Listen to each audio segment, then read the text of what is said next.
Yo, yo, yo. Yo, yo, yo. Are we live? I think we're live. Yo, it's crazy. What's good? Welcome to another episode of KIWTB. I'm your host, kicking it with Timmy B himself. I got a special emergency live stream that we're conducting right now. Today is November 28, 2022. We're watching the Timcastirl show live right now. Kanye West, as in like one of the greatest rappers, R&B, freaking entrepreneur folks out there. Just this man leaves Tim Pool's show, Timcastirl. Shout out to Tim Pool and them, and Luke Radowski. Kanye just left about probably like, I guess it was almost like 60 something minutes ago, maybe. You see him live right here, but like obviously if we hit the live button, he's not gonna be here. But as of right now, he has officially left. With him, his I guess this guy is gonna be the vice president. Milo, I can't even pronounce his name, but he's super controversial. And then they had this Nick Fuentes kid, this guy who they're calling whatever, dude. Whatever. I don't really know this guy. And I don't know too much about Milo. I know he's very controversial and he's been on the Joe Rogan podcast. But I think Milo, he was kicked off of YouTube, or he was kicked off of Twitter or something like that for whatever, dude. Whatever. I don't support or condone anything that, what these people are being, I guess, accused of. But the homie Kanye West, man, I do like Kanye West. His topics that the certain things that he's spoken up about recently, I mean, whatever. You know what I mean? I don't support any of that stuff, but I do support like my man Kanye, man. And if he wants to speak his truth, he wants to speak his truth. You know what I mean? Right now, I guess the whole Timcastirl folks, they are just pretty much, I guess, still conversing. Like what just happened? He just walked off. They literally got in the truck or a vehicle and they left. So this is Kanye, and this is what he's talking about on the Timcastirl show. If you guys enjoy the video, make sure you guys hit the like, share, subscribe, and the follow button. I would deeply appreciate it. After, I guess, he walks off, I guess I'll give how I feel about what's going on. All right. I think the issue is, one way to put it, is you're expounding upon a localization issue that you've witnessed, right? Let me clarify. There are a handful of people that you see are Jewish in a certain place, and then you associate Judaism with the power, whereas I view that as not relevant to it. Like, yeah, you're substantially more powerful than I am, but I don't view what you're doing as an issue of black people. Yeah, but have you ever heard the term the black vote? So it's okay to put us in one net, but it's not okay for me to put them in one net. Yeah, but I mean, that's the basis of the hypocrisy that people have been thinking about and knowing about and realizing for decades. We were all wondering how this dam was going to break. Everybody in the country was wondering, what is the root of this hypocrisy? Why can people talk about white people a certain way? Why can't they talk about that group a certain way?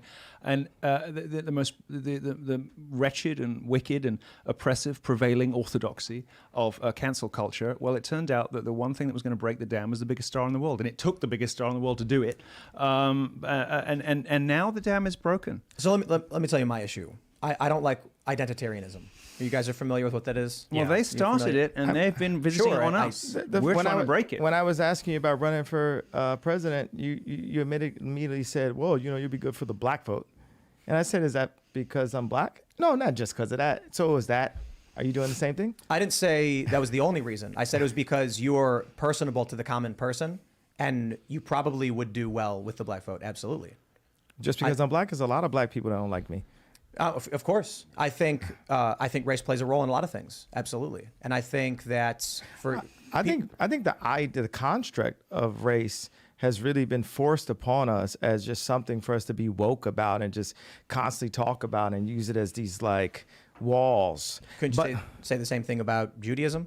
Well, let's look at the facts of what I'm saying, though. If you say in this neighborhood where they gerrymander, there's this amount of time. So, hey, I wasn't doing that. I was just gerrymandering the lawyers and the Hollywood executives and the people at the bank that debanked me and then froze my accounts.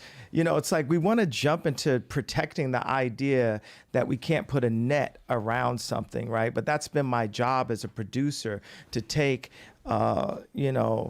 a Roy Ayers sample and put a James Brown drum and put it within a 2-minute, 3-minute song. That's the way I actually think, and that's the way I talk.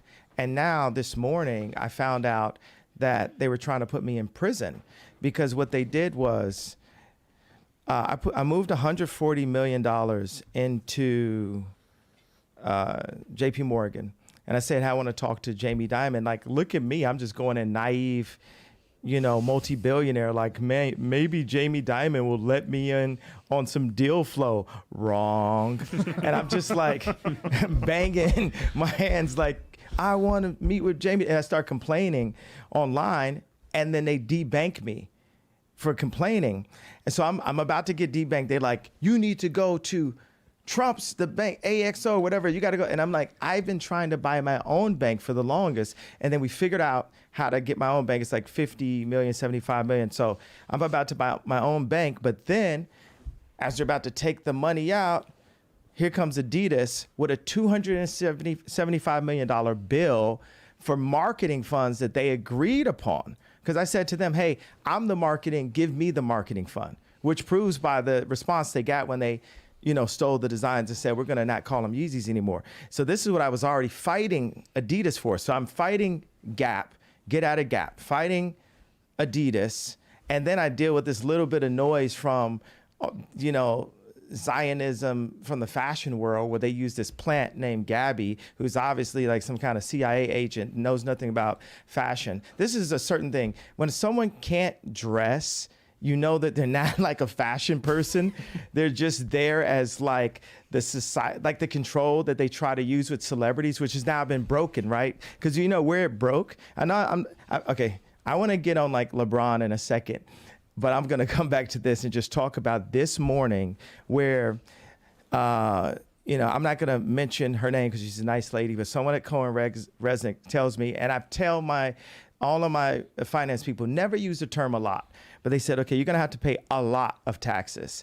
And that made me feel like they're just like waiting, like we finally got them. We finally can put him in jail. And I was like, can I still run for president in jail? I found out I could. So I was like, okay, that's fine then. It'll be okay. But if you were Jeffrey Epstein, they wouldn't touch your bank account. They would allow you to break the rules, regulations, just like JP Morgan and Chase did, just like Deutsche Bank did. So there is an issue to bring up with that. But when it comes to the race stuff, I think this is an important discussion to have because I have to complete this thought. You guys got to. Okay, go ahead. Go ahead. All right, because I'm talking about literally finding out that they were trying to put me in prison this morning. Watch this. So this morning. Yes. So not come to my house this morning, but I found out, okay, so they put a $75 million hold on 4 of my accounts. And then they said, you owe a lot of taxes. Took me like 6 hours to find out how much a lot was. They said, well, around $50 million. Now I'm going to different CFOs like, okay, so would this be tax evasion? Because I'm obviously not the most financially literate person on the planet. I was just a child, basically. Like when you become famous, you stop growing at that point. I became famous at age 24 and I had handlers around. I had my mom around, different things. And it was always like you go from one handler to the next handler to the next handler. So now I get to actually learn how to run a company. I get to learn how to count. Really, I was like Pablo in a movie. It was like I didn't even know where to put the money, like literally making $300 million cash, but you're just like a high-priced, we're not going to use the S word just because it's like too passe to use it, but it's like next year I was supposed to make $500 million in royalties, and like no one needs this amount of money. But when I would work on homeless shelters and ideas, I'd have a contractor, we won't say what race, and they'd be tearing down the contracts. It's all about, position. It's not about the amount of money that you have. And, to come in here, I feel like it's a setup to be like defending. I'm not going to go through I'm literally going to walk the F off the show if I'm sitting up here having a, talk about, you can't say that it was Jewish people that did it when every sensible person knows that. I mean, Jon Stewart knows what happened to me, and they took it too far. It was like American History X. Like, my head was on the side of the curve, and the exact people that I called out kicked my head. We found out that my trainer was a MK Ultra Canadian intelligence. He worked in the defense research and development in the Canadian military, essentially working on psyops Who's this in the guy? Canadian military. This is Harley Pasternak. Yeah, what I'm saying is, look, they tried to medicate me. I was exhausted. They wrongly diagnosed me, and they when I asked them how much lithium did you want to put me on exactly, it took them 4 days to answer because they were embarrassed about the amount, right? And I refused to take this, right? You understand that if I had taken the medication, I would not be here, and it would have been, he was deeply troubled. We miss him. We love his music, though.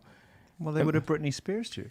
I mean, look at They would have Michael Jackson. or worse, yeah. So look, Look at what they did. Look at what they did to Britney. When she went in, she was tired, she was exhausted, she was in a bad way. But 10 years of that medication wrecked her brain. You can see it now. Yeah. You can see there's not much of her left. you mentioned Pasternak was the name. Yes, Harley Pasternak. That's the text message that you Yes. posted that we were talking about before. Here's That's the lobotomy let me- threat. You know? Yeah. Before the show, obviously, I'm getting a bunch of messages from people. People are hitting me up, and they're like, "You shouldn't host them. They're anti-Semitic. They're white supremacists. They're racist." I do find it funny or weird, or whatever, that Nick, they call you a white supremacist. You're here working with or for one of the most powerful black men, one of the wealthiest and most famous. But a lot of people were saying on the right specifically, don't platform them.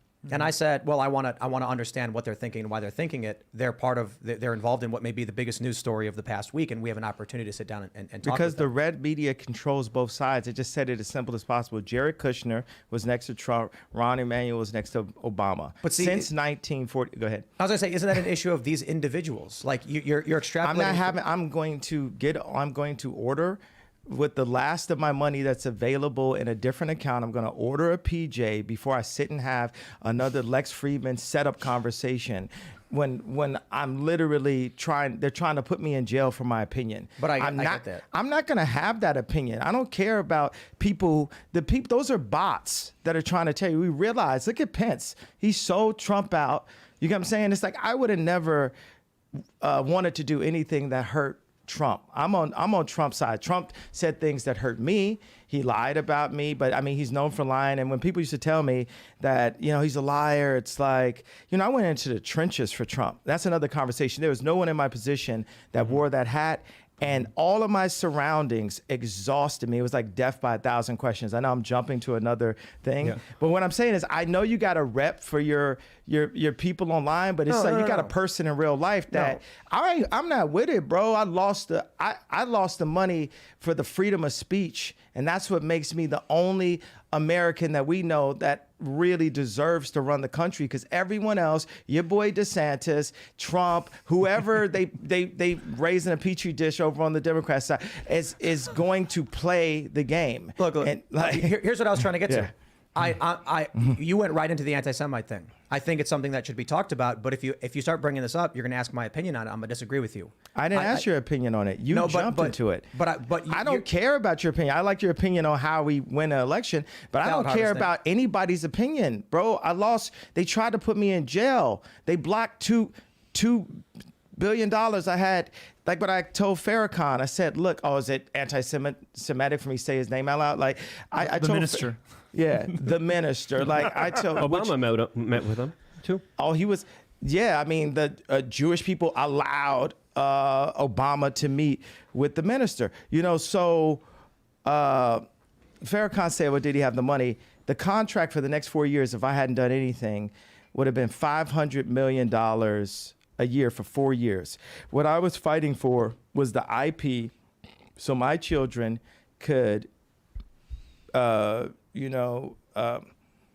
sorry, just sometimes I think about 7 thoughts at one time, because anything I see, I come up with like 7 answers to it and then just choose what it is.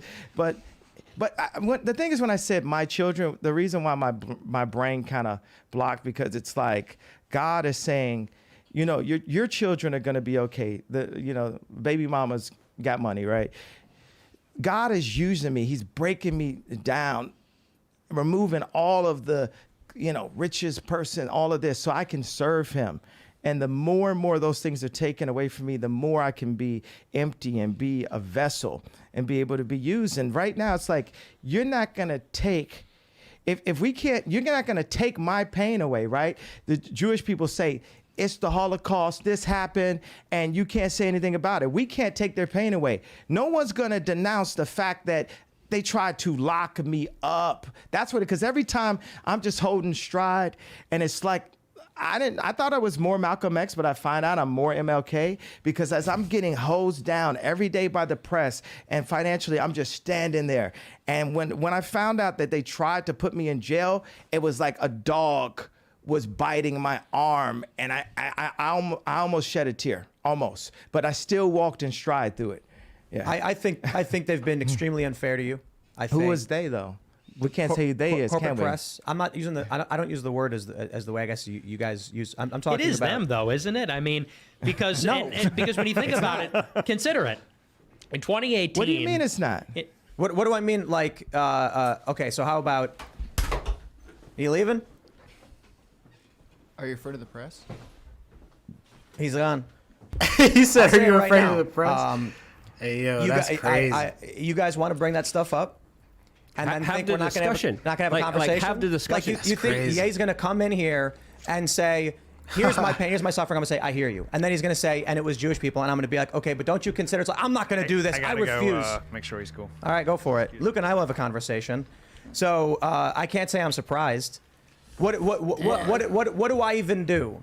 Other than ask him, please elaborate on this. Are you referring to individuals, or are you quite literally blaming an entire group of people for the fact that powerful individuals are causing you harm? I really wanted to ask Nick about his thoughts about MLK, because I know they contradict his comments about that. But again, these are mass generalizations that don't really help anyone in my perspective. They just kind of sound like their opposition. They sound what they're kind of going against, the woke mob that's always saying white men are responsible for everything. When I see people just use generalizations, it kind of cheapens the conversations. It cheapens a dialogue that we could have here that I was planning to talk to Ye about, specifically bringing up like, hey, let's actually talk about this in a real concise way. Let's not get emotional. Let's not walk out of here. Let's actually let me control tell all you ourselves. guys outright. I said, this is going to be a big issue. Emotional, bro. Before the show, obviously, people are going to bring up the questions of anti-Semitism. Why don't we talk about the news? I want to hear what happened with this meeting. I want to understand what Ye 24 is, and then we can do a longer conversation about any of that stuff. And Ye literally in the first 5 minutes says, no, I want to talk about a group of people and point to them. Whatever, man. This, you want to know why? Look, you're not going to sit here and you're going to walk out of the room. You're free to do so, man. But literally, I said a couple sentences about, I don't think that's fair. Did I insult the man? He seriously can't handle? He can't handle it? He also left during the Pierce Morgan interview he did, but he came back. So, again, we should be able to have this conversation. What's up, Chris? He wants his phone. Oh, yeah. Look, man, I wanted to talk to these guys about why they're meeting with Trump. Chris. I want to know what happened with the dinner, because we hear a lot of rumors about it. I want to hear about their And that's 2024 platform, which they were promising, which they were talking about, like they're going to be officially. Let me explain to everybody. running. That, unfortunate they walked out. Fine, maybe they'll come back. Whatever. This is the biggest challenge with dealing with identitarianism. I do not believe that the predeterminate factor in someone's worth, value, or agenda is based on immutable characteristics. Kanye is a black man. He does not represent all black people. There are Jewish individuals who work in banks. Dave Chappelle made the joke about Jewish people in Hollywood. And he said, but it doesn't mean anything. You got a lot of black people in Ferguson, doesn't mean they run the place. The point is, I'm all about individualism, meritocracy, personal responsibility. That means an individual of any background can be capable of anything. More importantly, we have employees here who are Jewish, who spend time in Israel, and would probably agree with a lot of issues that they would talk about, especially as it pertains to America First, bringing jobs back here and securing our borders. But then it's just like every step of the way, it's like, bro, if you live in a world where Identity a single group politics. of people is haunting you, always you've lo- identity. You're trapped. You're not going to get out. Yeah, man. The issue is you can overcome anything. I understand, and I empathize that there are powerful business interests that are coming at Kanye. And I will also say this, because I wanted to get into the Trump stuff. Yeah. When Kanye mentioned he got suspended on Twitter, then he gets word that Milo wants to meet up with him. Then Milo puts him in touch with Fuentes. My immediate, question is, okay, my thought to myself, we really want to know about the inner details of this Trump meeting. Yeah. I guess it's not going to happen.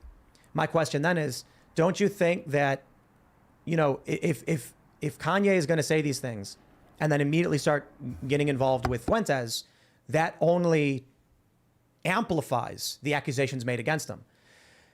But I guess if they genuinely believe these things, that's who they are. I was dying to interrupt. I was dying to say a whole bunch of stuff during his, his conversation. I respectively, didn't. I was waiting to counter back, but we didn't even push back at all. How you doing, Really, Luke? we didn't even really say any.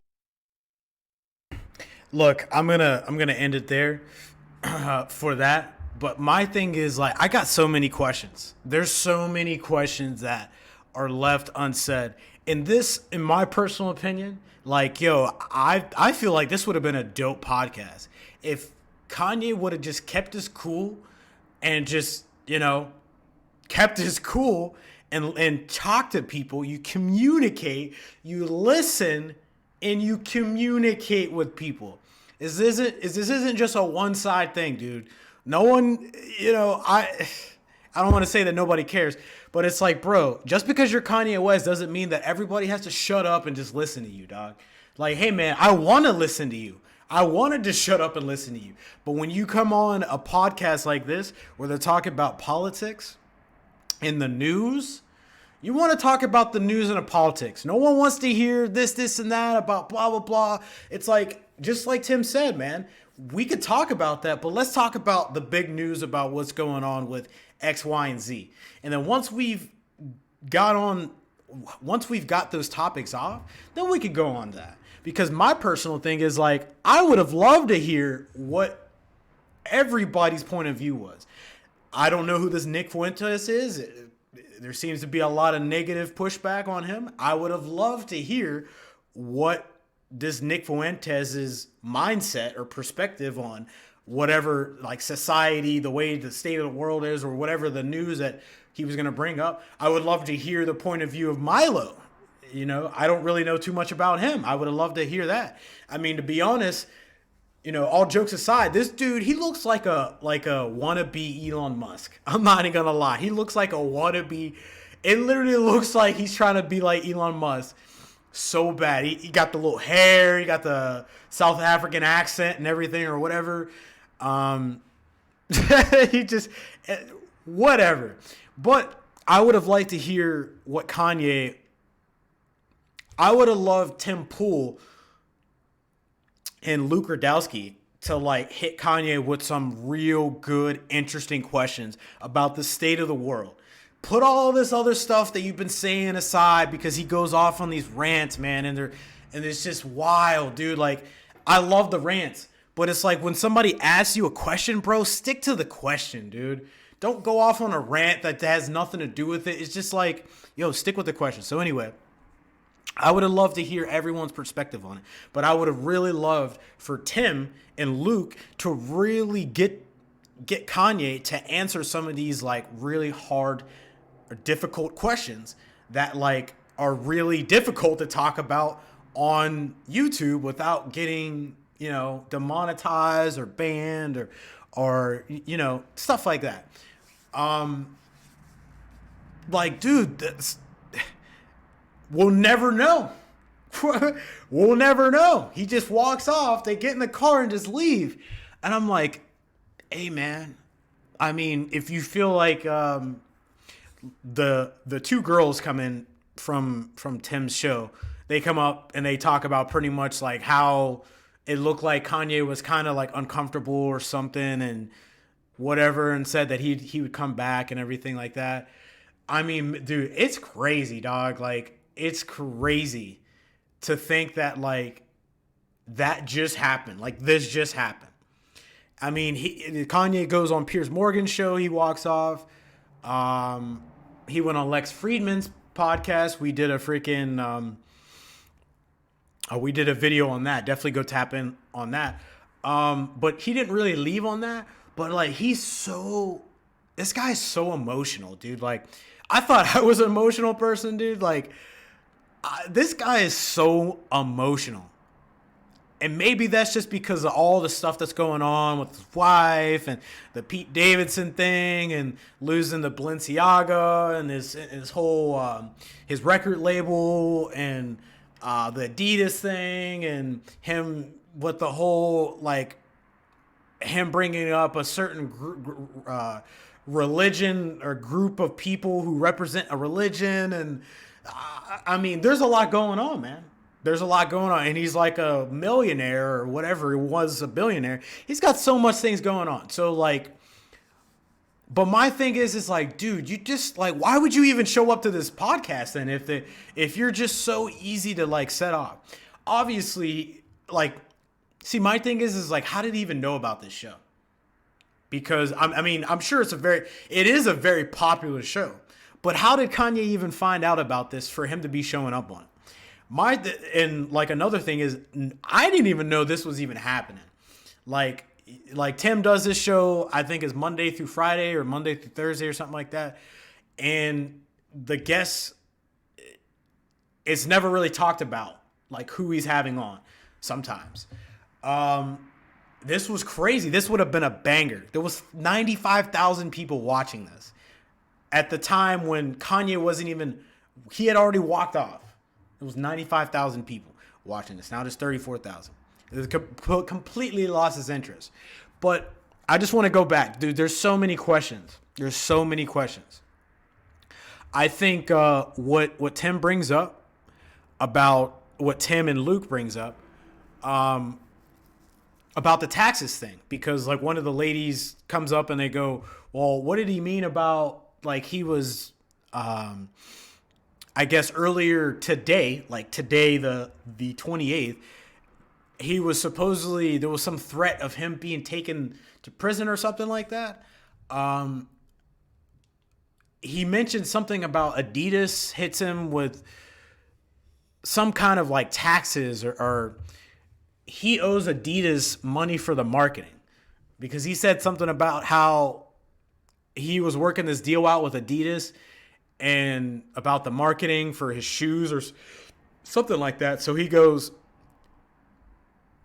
don't give anybody the money, give me the money, because I'll just market it. Well, now the deal just went sour because of this, of what his, whatever his point of view on things. Now he owes, like, millions and millions of dollars. Millions of dollars. So the whole point of what I'm bringing this up is, I guess that's why he was, I guess, under threat of being taken to prison or whatever, jail, because of that amount of money that he owes to Adidas. Which is crazy, because now they're hitting him. They broke the deal off with him, and now they're like, hey, you owe us money. Now we're going to sell your shoes. We're going to keep the blueprint. We're going to sell the shoes. And you owe us money. Whew. I tell you what, man. So anyway, that's a question that I would have liked to get some more background on. Some more background on. The LeBron James thing. He brings up LeBron James. What's up with that? What was he about to say? Boy, I would have loved to hear that, because dude, you know freaking well that LeBron James, he would have went on some kind of social media speaking on that. But anyway, Luke Radowski, he brings up the guy, the Harley Pasternak, which is some Canadian, allegedly, because I got to say this now, because I've been studying this, a lot of these videos, and when people say stuff like this, you got to say allegedly. for legal wise, because I don't need nobody taking me to court. Allegedly, there's some kind of like Canadian military person that's embedded with Kim Kardashian, allegedly, which is like, I don't know. I don't know. You know what? You know what? As long as I said the name, just look up the name. Dude, I do want to look up the name. I want to look up the name.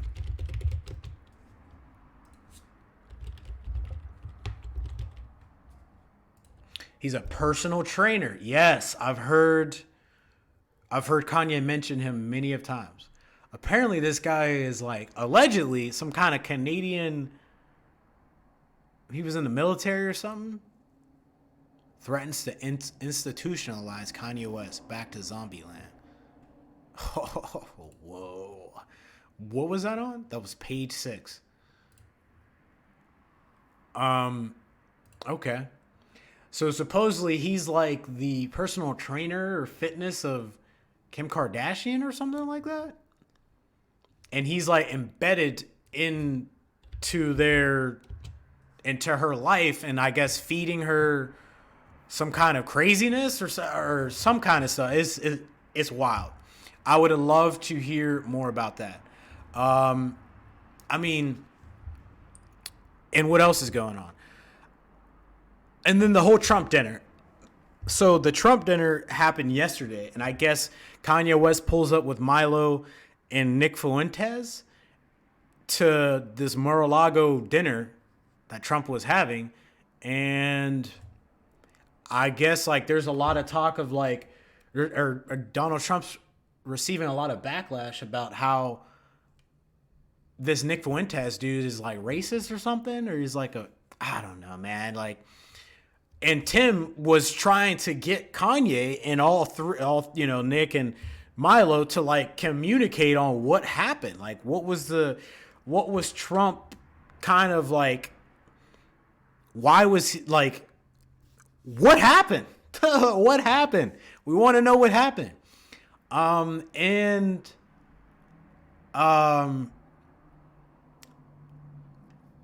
Here's something that I'll end this with. Tim and Luke and pretty much everybody who was watching that wanted to know what was Kanye's plan for running in 2024, because supposedly he asked Donald Trump to be his running mate or something like that, or to be his VP or something.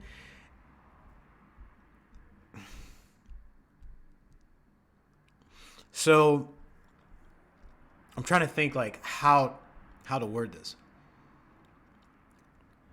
People wanted to know what, like, supposedly Tim said in that interview is that that Kanye and Milo was supposedly coming out on the podcast to say that they are announcing their run for 2024, which never happened at that point because friggin' walked out. But anyway, everybody wants to know, I mean, if they're running, what are you going to do? How are you going to make, okay, so you're running for presidency in 2024. What are you going to do? How are you going to help America out? What are you doing for the small folks? What are you doing for the black folks? Kanye. Kanye, what are you doing for the black? What are you doing for the folks who aren't black? Everybody else. What are you doing with the border? What are you doing with the state of affairs with these politics and the voting system? What are you doing about the homeless people that is just running rampant? The crime just running rampant. The critical race theory, all this stuff that they're trying to teach kids nowadays in school, and the sex ed, and like these teachers that are coming out and saying this, and they're like talking to kids about their sex lives and all this other crazy stuff. What are you doing about freedom of speech? What are you going to do about the Second Amendment? Because for what I'm hearing from Canadian Prepper, up in Canada, they're like making it to the point where you can't even buy assault rifles now, which is crazy. Which is crazy. I don't know if it's you can't buy any guns, but you definitely can't buy assault rifles. And I want to tap in like with that too. But like I don't even see like that's a topic for another video. But my thing is what is Kanye and Milo gonna do for our country? Why am I gonna vote for him? Why does he want my vote? What is he gonna do to get my vote? You know what I mean? It's crazy, man. It's crazy, bro. Like, so that being said, there's a lot of questions. There's a lot of questions that like I have that I want answered. And I'm sure thousands of other people are going to want answers to this. And I would assume by probably tomorrow, this is going to be all over the news that he just walks out. I mean, dude, like, I want to know if you're running for president, bro, what are you going to do for us, man? What are you going to do to make this better? The economy is in shambles. They're talking about some kind of like stock market crash. This whole Ukraine and Russia stuff. What's going on with China and their COVID lockdowns? What is Kanye West going to do if China invades Taiwan? You know what I mean? Like, what is he going to do, bro? I would have loved to hear it. But you know what? Yeah. You know what? I don't know what I'm talking about. I'm just some guy in front of a camera on freaking Twitch and YouTube and Instagram and TikTok at Kicking It with Timmy B and Twitter and Facebook at KIWTB Gaming. Please slide through because I'm just an ordinary guy, you know, just commenting on stuff that I see. I thought this was a very interesting topic. If you thought it was an interesting topic, please hit the like, share, and subscribe and the follow button. I would deeply appreciate it. We are at 272 right now. I want to get up to 300 at least by the end of the year. I think we got some big plans for this channel. Please, I would love for you guys to slide through. Let me know what you guys think in the comment section. Dude, there's a lot of crazy stuff going on. There's a lot of crazy stuff going on. Please tap in with your boy. Everybody stay safe, stay healthy, take care of yourselves, drink water. Man, just be positive, spread positivity, love each other, man. You know, it's all about family, bro. Put a smile on your face, man. I'm out of here. I love you guys so much. We got more freaking coming in here. Slide through. I'll see you guys later. Peace.